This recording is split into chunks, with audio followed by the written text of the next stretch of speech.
Naam, karibu tena mtazamaji. Wasiwasi unaanza kuchipuka kuhusu uwezekano wa kuchelewa kwa usambazaji wa vitabu kwa wanafunzi wa kwanza wa gredi ya 11 chini ya mfumo wa elimu ya umilisi nchini. Hali hii huenda ikasababisha wanafunzi kuanza muhula bila vifaa muhimu vya kujifunzia, jambo ambalo linatia shaka maandalizi na utekelezaji wa mtaala mpya.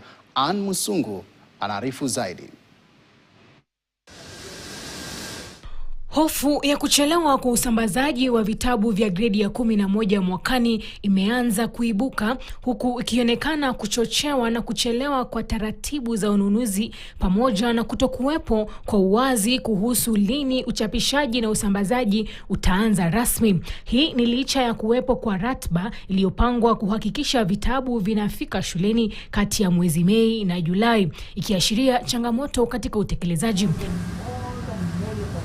Taasisi ya maendeleo ya mitaala nchini yani KICD ilikuwa imeanzisha kandarasi ya miaka miwili ya kuchapisha, kufungusha na kusambaza vitabu hivyo. Aidha, ratiba hiyo ilionyesha kuwa usambazaji wa vitabu viliidhinishwa ungefanyika katika Mei na Julai. Tokeo ya tathmini ya vitabu na vifaa vya kusaidia mtaala yalitarajiwa kutolewa Februari tarehe 10 mwaka huu. Hatua hiyo ikiwa muhimu kuelekea kukamilisha mchakato wa ununuzi.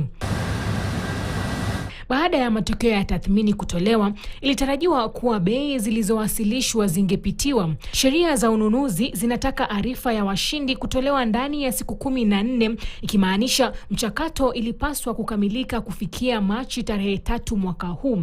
Hivyo kuchelewa kunazua wasiwasi.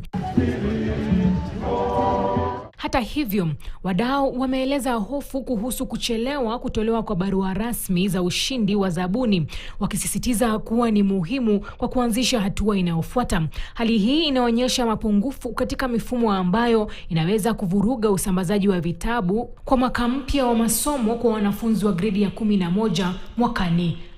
Ann Musungu, KTN, Nairobi. Naam, tuachane na masuala ya elimu. Rais William Ruto na